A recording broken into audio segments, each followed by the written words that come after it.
Hey, what's happening, everyone or anyone?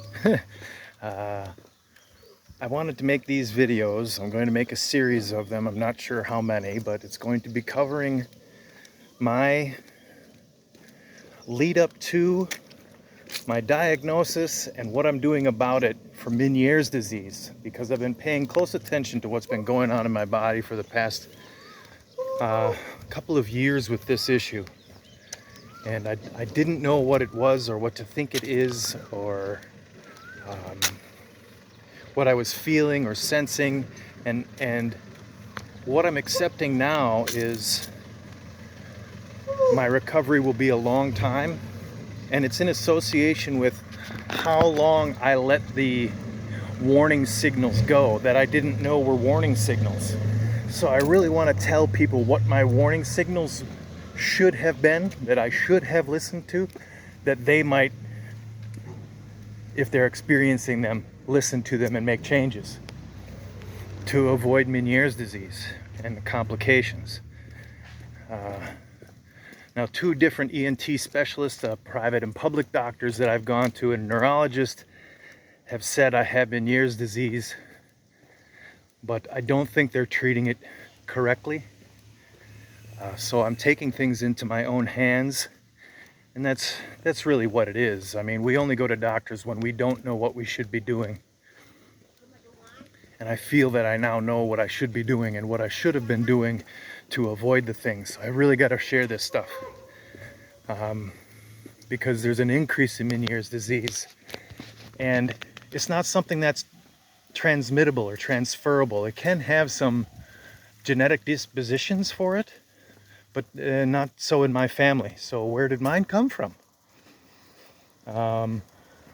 When they talk about the effects of Menieres disease, they say, there's, the symptoms are, all these things with your ears and your balance and vertigo and things like this.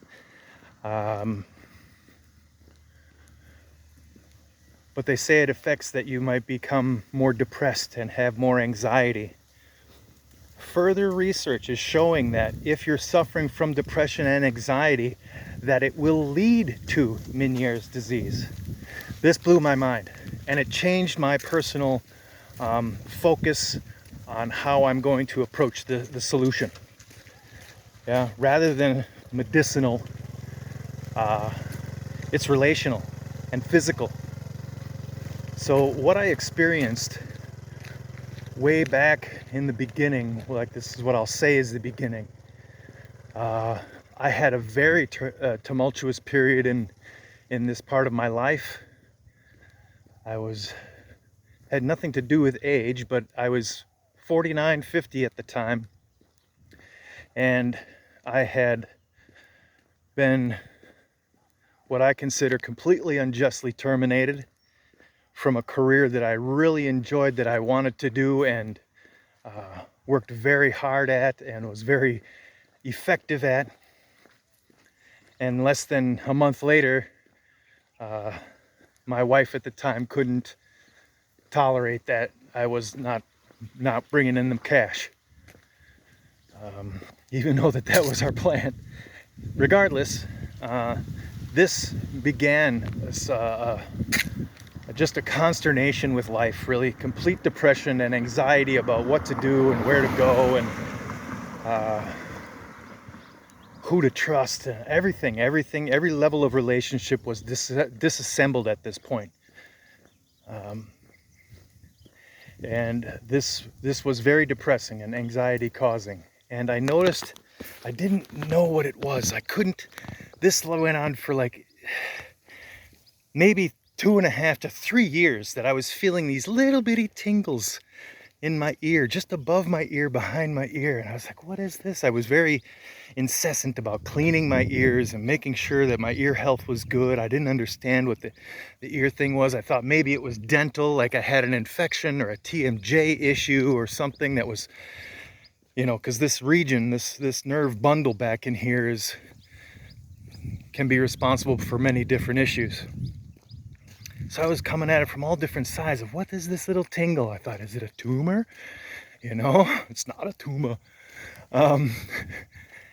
And it's that tingle is the predecessor of what was happening in the central brain. Yeah, the central node of your brain is affected by Menieres. And then, like I said, more recent research is showing that a central brain issue is causing Menieres rather than Menieres causing a central brain issue.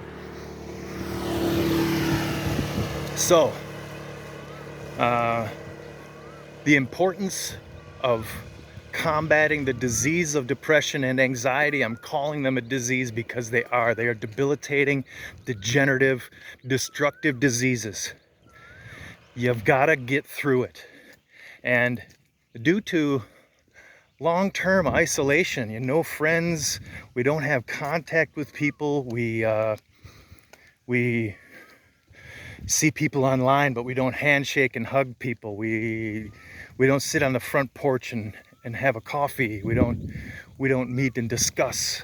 We don't have these interpersonal relationships that are so important. We don't have people whom we can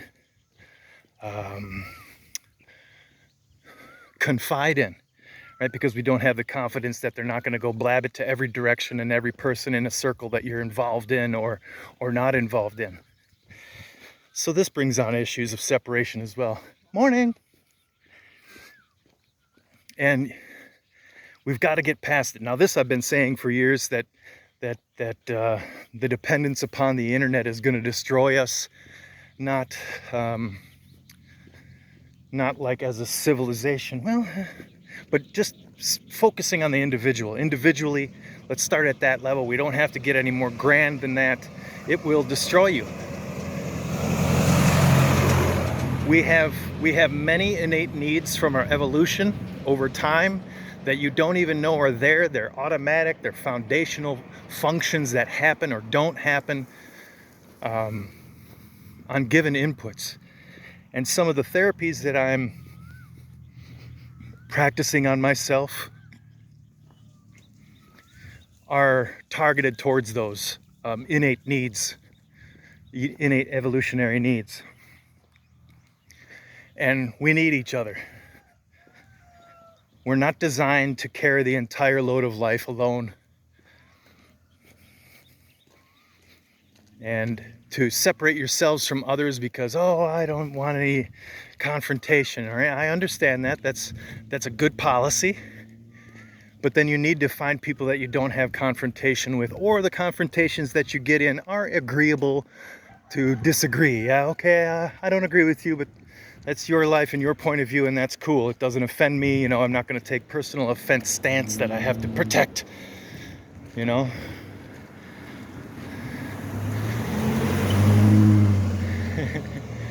So we need good people around us. So be very decisive about taking action in your attack against anxiety and depression. You include the right people that enhance your mental state and well-being, and exclude the others, or highly limit them if they're family members. You might have some type of an obligation, which I don't really agree to,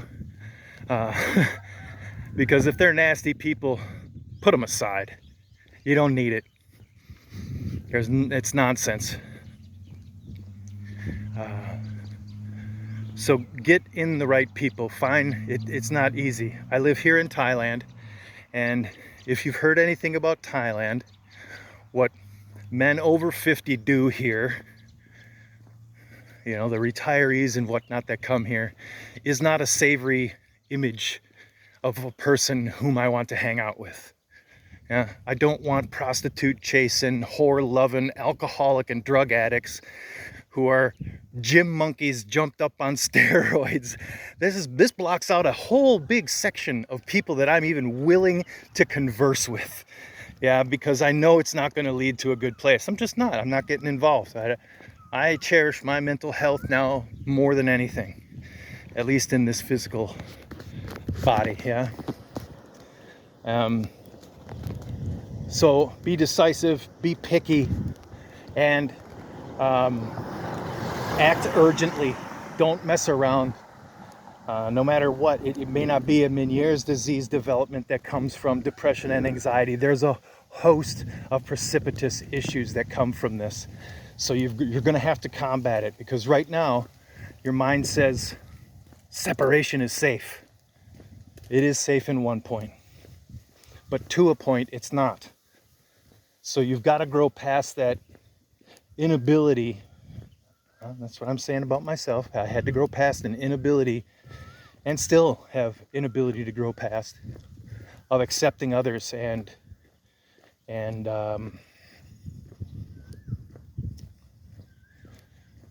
creating a good community. Now, what a community means is people that are involved with your life to uphold it and to make it better. Not just that you live near them, or that you share the same school district zip code or tax code or whatever nationality. That's all irrelevant. What you have to do is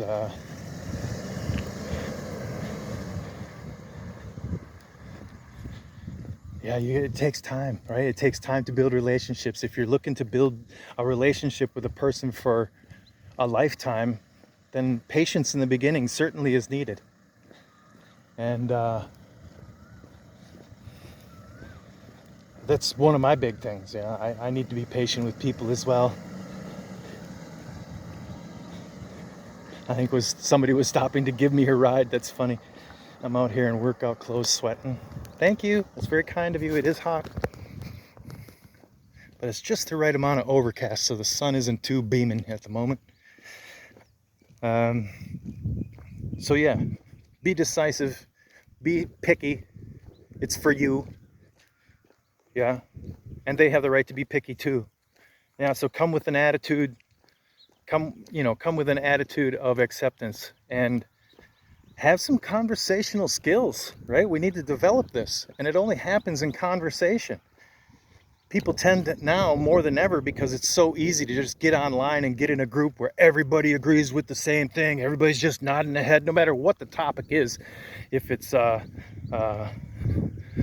work related, a mechanics stream, or a gardener's streaming, or a cross stitch streaming, they all focus in on this one type of identity, and that's all they talk about, and they have nothing else to even get into, because they have no knowledge of it, because they've never even considered it. You've got to have some diversity in your life. So I would say the next thing is to be educated. And education, as we see it, is institutional, but that's different than being educated.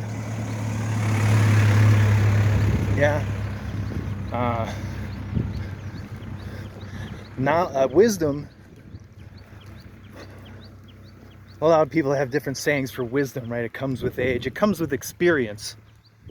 You can be 100-year-old person who's lived in the hills and have zero wisdom because you've had zero experience in your life other than those hills. How could you possibly know about anything else? Or you could be young and involved in many different things and have knowledge of several different sports, not just one sport, for an example. And wisdom from experience, wisdom only happens at the point of execution. And what I mean by that is wisdom only shows its head. Wisdom only shows its head when you make a wise choice. Otherwise, it's just knowledge. Oh, I knew something smarter to choose, but I didn't choose it. So that was what? Unwise, right? Even though you had the wisdom, you didn't use the wisdom, so you were not wise. That's when being wise happens. It's at the point of execution. So you need to come with some conversation and be slow to present counter ideas. Just hear other people. You want to be heard, they need to be heard. Yeah, they need to be understood and felt. It doesn't need to be justified or righted or changed or incorporated into your life. Know who you are and get to meet other people where they are and who they are. So this is very big in that combat against depression and anxiety. Now, when it comes to other innate needs that are really going to help your depression and anxiety, especially focused towards anxiety, is something I'm doing now. I'm not doing really good at it because I keep looking at the camera and looking around a bit because there's traffic. But being out in nature, is an absolute innate need of our minds. From our early evolution, again, way back. A green surrounding, tall trees in a green surrounding meant safety. It meant food. It meant materials to make fire. It was all kinds of different things to us. So being in nature, I don't like to be outside. That's fine. Learn to like it. Get your butt outside because it has to happen. You want to sleep better at night? You want to have less anxiety of the day? Other than like stopping 700 ounces of coffee flowing into your body every day. This is dietary. I'm talking about physically. Get out and move. Get out and move. We evolved to be bipedal, upright and walking. So you need to be upright and walking. You ain't got to run. You don't have to do 700 miles a week. You don't have to track all that nonsense. I do anywhere from 3 to 5 kilometers walking at just a reasonable pace. I'm not pushing myself. Again, it's not for the physical part of it, although I'll work up a sweat because it's hot out, and that becomes part of it. It's not the focus. The focus is being in nature and moving through nature. This is another important component of that innate need of nature. When you're walking in nature, to just be looking ahead and not be looking behind you and looking around, even though you're not in a fear type of mode where you think you're being followed by a predator or animal or something like that. That type of action triggers the brain to think that. Yeah, it's an old component we can't get rid of.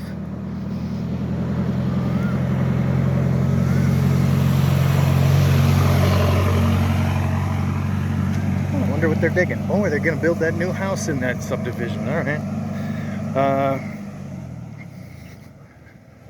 So yeah, looking forward as if you're not that you're a dominant creature and you only look forward. It's not that.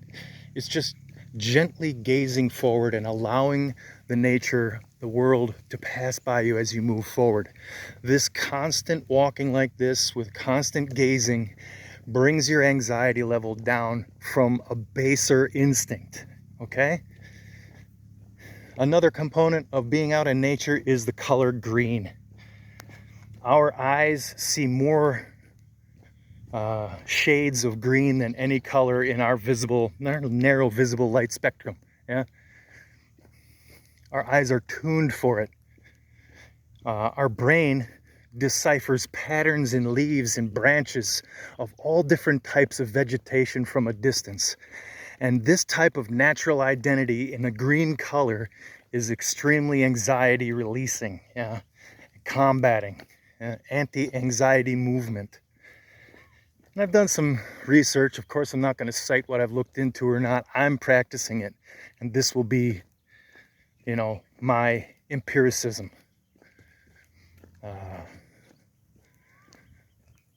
So let's see. Getting outside, getting moving, being in the green, looking forward. Not dodging traffic and trucks.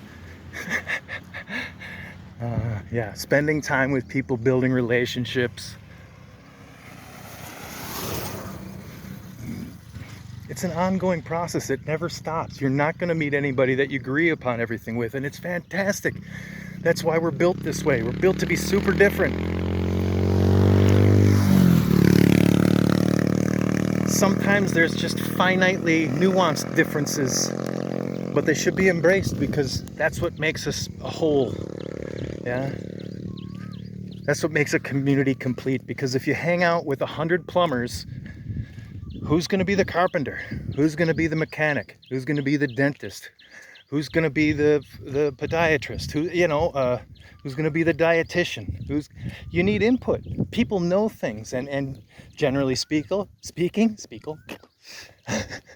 generally speaking, people tend to stick to one topic in their lifetime, one career. I have not. I have worked a spectrum in my life. and it's been fantastic. I've lived across the world. Hey. Oh, I got a friend stopping here. Oh no, I'm just walking. Thanks, buddy. Have fun.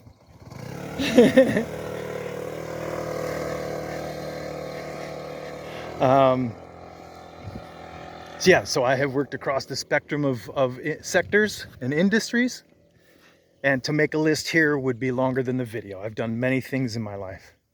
But I've always had multiple jobs going, multiple full-time jobs going. Now, many of my friends have called me the hardest working man they've ever met. My wife called me the hardest or the greatest loving man she's ever heard of. But yet she left me and I was fired from a job even though I was the hardest working and most effective. Those things don't matter, right? What I'm talking about is having a bit broader understanding in your life. Don't just drill deep so that you can prove people wrong about one topic. Don't be shallow about certain things either, right? It's about a balance, but have some understanding that you can communicate with people and learn. I've talked about this before. We have to be humble. Our whole world is on pride and ego and image and look at me and look at that and oh, I want to look the same and I want to eat at the same place even though the food is terrible for me, but I got the logo. Yeah, all this kind of crap identity nonsense. Because people have to have some one thing that's their identity or they're lost. That's not you. That's a thing. Who are you?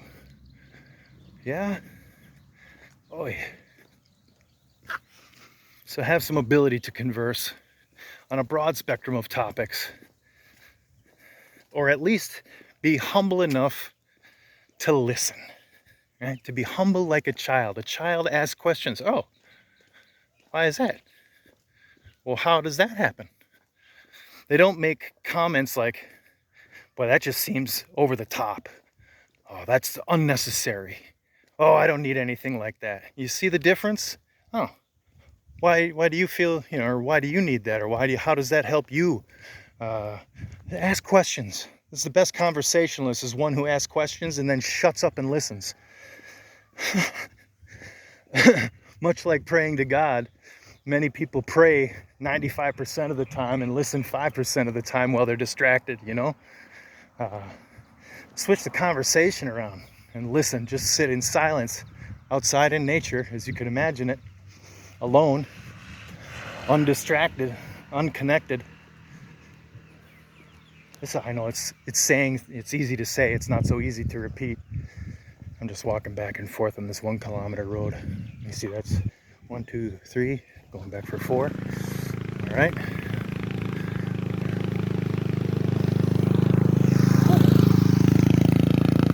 That delivery person just left here and is now headed back there. Oh well. Where was I? I was distracted, that's where I was. So being humble like a child, asking questions and listening, being teachable, being someone that can learn something new. Or even if you've, let's say, like me, my original real career in the military was in aviation maintenance, jet engines specifically, airframe, hydraulics, landing gear, flight controls, many things I expanded into. But jet engines, I went to factory schools. I even wrote manuals and taught courses of instruction that are still in use by the Air Education and Training Command today. I like to tout that one. It's one of my past accomplishments, right? It's an old thing. So when somebody talks about jet engines or engine technology, my ears perk up because I want to hear what's new. Not what I can unsubstantiate or put down. I usually say, look, you're not going to tell me much, but I'm open, because it's an interesting topic to me, one of many. Again, that's why I have diverse background, but I find a lot of the world interesting and I want to know more about it, so then I wind up learning about it, and then I wind up doing it professionally, and then I'm like, all right, what about this other idea? not societally judged as the best career type of path.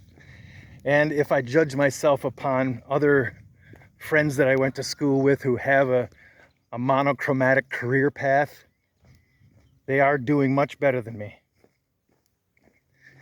But that's not the relevance. I went for experience in this life, yeah? I want to experience it, not deny it. So you have to be humble like a child, teachable like a student, yeah, that admits they don't know something. You have to be correctable, like I said. You might not be tight, you might not teach me anything new, but I'm willing to listen in case there is something new because I want to learn it. And being correctable, yeah, and changeable. That's it. That's the fourth one. Being able to change, being able to accept that new information as what it is and say, this is how that works now. Let's say you were a health and dietitian nurse from 50 years ago. How does that look compared to today? How vastly different are what we being told from 50 years, which it sounds like a long time, but it's not, right? It's our lifetime, my lifetime anyway. Maybe not yours, but I hope you live to 50.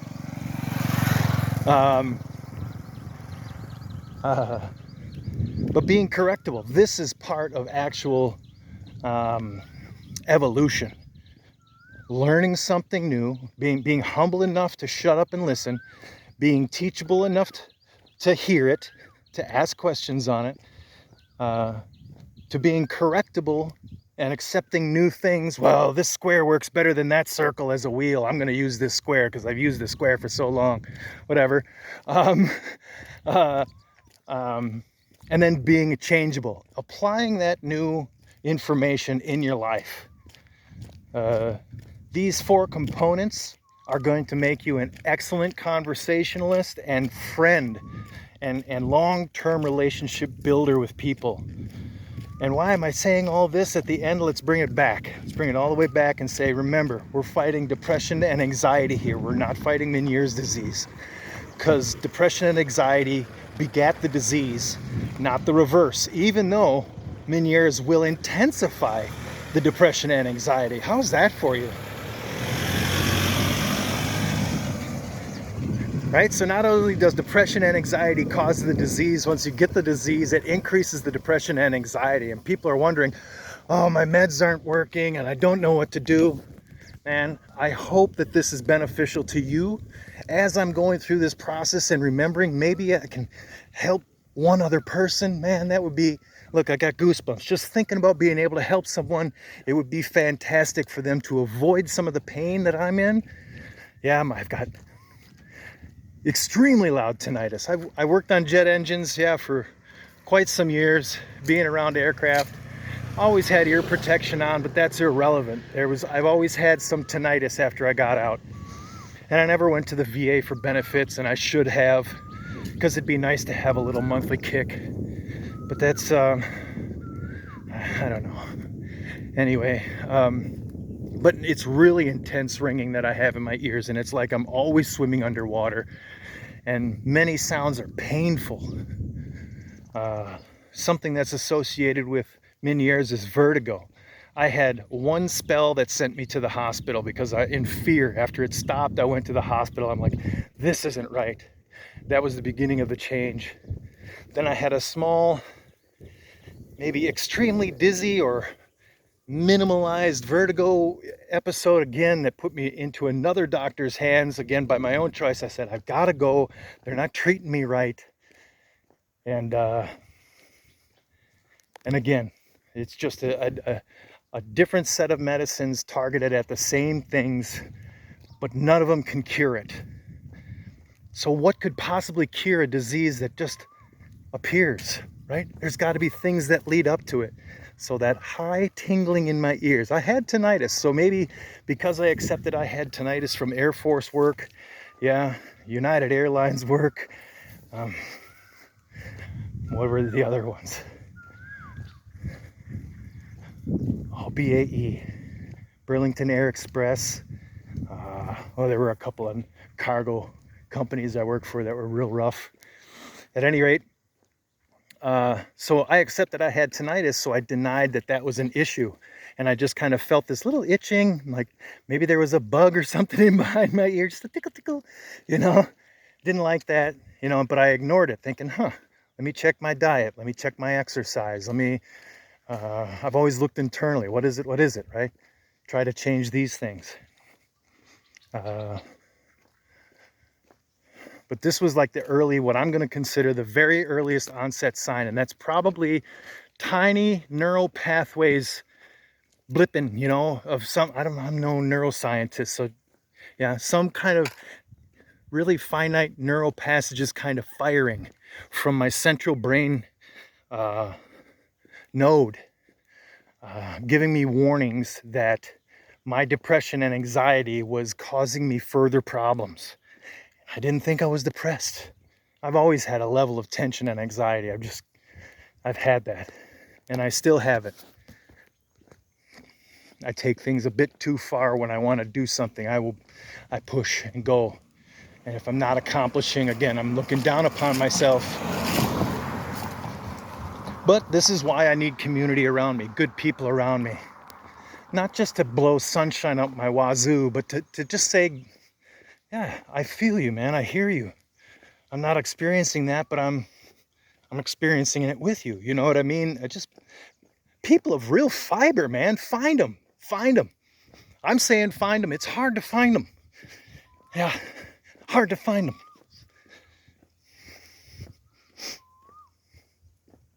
So the earlier sensations of the ear, I always had sinus issue that I thought might be a trigger to the ear because of the proximity. But then the dizziness, it came on like a bomb, man. The dizziness started. And I really didn't understand what that was. I was like, I actually thought it was more tumor-based. Yeah, I thought, boy, I've got a brain tumor from anxiety, which can happen, right? High anxiety levels, always pushing. Never, you know, once my life basically fell apart, was collapsed or taken from me, how I see it, that life was taken from me, and I'm grateful today, and this is another important part of my recovery, and probably some of you will already start to push the pause or stop button or next video button, but I want you to stay if you will. I'm not gonna get preachy. I'm not gonna try and convert anybody. I'm just gonna tell you again about what my experiences are. And God has become a very important priority component in my recovery and in my future health, in having a positive outlook of what my future is or can be. My faith has been very important in that, right? All right, so that's 4. This is a half turn back is 5. That's all I want to do today. I don't want to do more than 5. So my faith was very important, or is.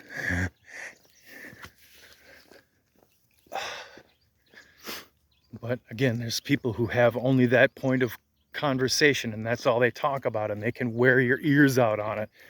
It's like somebody talking about hockey. Every time you see him, everywhere you go, every conversation is, oh, there's a puck over there and whatnot. You know what I mean? Just an example.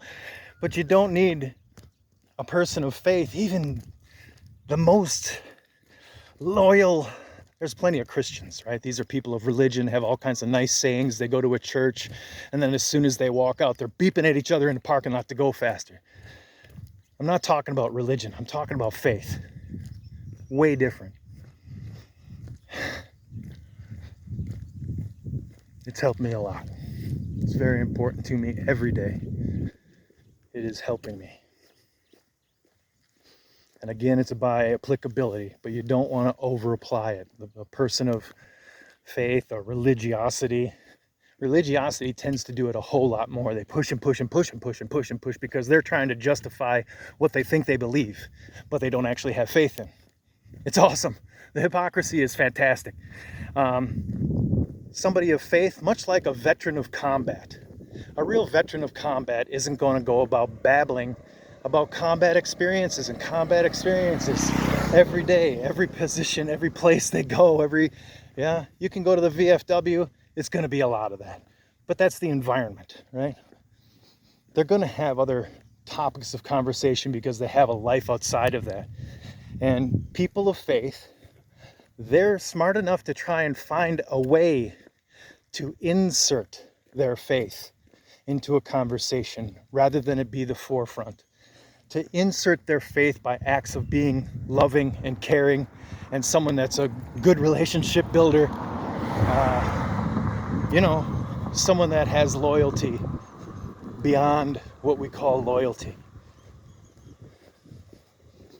So that's all I want to say about that today. That's all I'm going to say about that.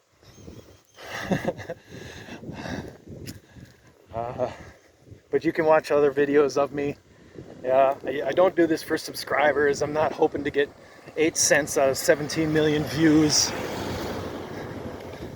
I'm not doing it for that. You don't even have to like or comment it. I just want you to listen to it, and man, I really hope it helps one person. If it does help you, just drop a little message how it helped you, or how it is helping you, or what you have dealt with in your Menieres treatment. And your my arm is getting tired, it's falling down, I'm all down here by my waist.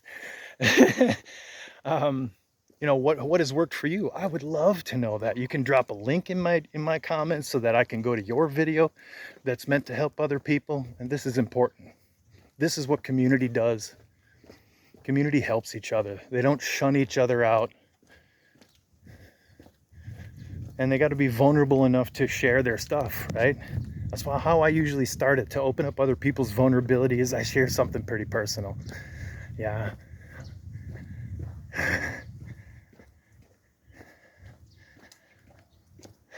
So I hope this helps someone. Thank you very much. As always, God's blessings. Take care.